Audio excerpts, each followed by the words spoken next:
Ladies and gentlemen, I'm Benjamin and you are watching Sartorial Styles. In this video we will look at a couple of things helping you to stay cool yet elegant in the summer heat. Let's go! For me, dressing elegantly is easiest when it's between, let's say, 10 and 20 degrees Celsius. I can just wear a pair of flannels or corduroys combined with a nice shirt and a blazer on the lower end of the scale, or linen trousers, a polo shirt, maybe an odd jacket on the upper end of the scale. When it is colder, things start to be complicated. I have to think about overcoats, layering knits into my looks, scarves, gloves, maybe even lined boots and snow attire. It is more complicated to dress well when it's very cold outside. If you are interested in how Demetrios Levi and myself do that, check the video up there in the corner. Dressing during the cold winter is critical because you have to layer and accessorize a lot to stay warm. The other side of the range is complicated as well though. What do you do when it is too hot to layer? What do you wear when it's sunny outside, maybe 25, 30 or even 40 degrees Celsius?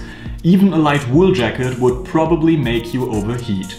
So what do I recommend to wear when it is that hot outside? Luckily, I was able to experience that condition when I visited Mallorca, part of the Balearic Islands in Spain a couple of weeks ago. During winter, we use thick and heavy fabrics because they keep us warm. Many manufacturers also add linings to their jackets and sometimes even to their trousers, which are an additional layer. During summer, it makes sense to think exactly the other way. Linen, seersucker and fresco, for example, provide very nice airflow and therefore they are the perfect fabrics for the heat. Heavy linings, maybe even made of polyester, would just stop the airflow, and I like to order my jackets and trousers without them. Some people are worried about skin irritations. I never had problems with that though. Pure Irish linen on the skin just feels exceptionally nice. You don't even want to wear an unlined linen jacket? That's no problem. When you are not attending any formal event, it's absolutely fine to skip the jacket and just go with a shirt and trousers. In this case, I highly recommend going for details like pleats, nice waistbands and interesting collar designs. Just a plain white shirt with blue pants combined with a brown belt may look incomplete and a little bit boring. Linen Gurkha trousers with double pleats combined with an one-piece collar seersucker shirt is an outfit with more attention-seeking elements, which compensates for the lacking visual interest because of the skipped jacket. I also like to skip the necktie because it would be another layer on top of the shirt and it would look weird without a jacket in my opinion. I already mentioned them, pleats. Besides the visual interest they provide, they have another highly important feature. Pleats generally are excess fabric. That makes trousers more comfortable to wear. In addition, they also hide what you are wearing in your pockets way better.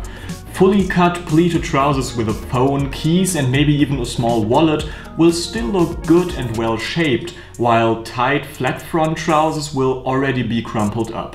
Also, trousers with a full cut don't stick to your skin when you start to sweat and they leave more room for proper airflow. During my time on Mallorca, I enjoyed wearing my Panama hat a lot. The straw allows airflow, but the shape of the brim also produces a nice shadowy area. That prevents me from overheating on the one hand and from having a sunburned face on the other hand. The Panama hat is a super stylish and practical accessory. I was also wearing my bracelet a lot. It doesn't have any purpose, it just fits the vibe and the mostly brownish and bluish color palette I wear. I also highly recommend no-show socks or, depending on the shoes you are wearing, no socks at all. Espadrilles are a nice casual option, penny loafers and even sneakers will work out as well. I really enjoy dressing elegantly even when it's hot outside. I even have swim shorts with side adjusters. Yeah, better than belt loops I guess. But in today's casual world, nobody will complain if you don't follow some of the rules properly. Some hardliners will maybe criticize me for not buttoning my shirt up enough, for wearing loafers without socks, maybe even for wearing a shirt without a jacket, because it technically is an underwear item. After all, style is a personal thing and a journey. After all, the combination of not layering too much, choosing proper fabrics and linings, and using practical accessories will make you stay cool in the hot summer. Sometimes I also like to layer when it's hot. I like to wear a tie, a linen suit and a nice shirt, but for everyday wear I really started to enjoy the simple combination of an interesting shirt or polo with a pair of high-waisted trousers with pleats. Add 1 or 2 accessories and a nice pair of shoes, the outfit is complete.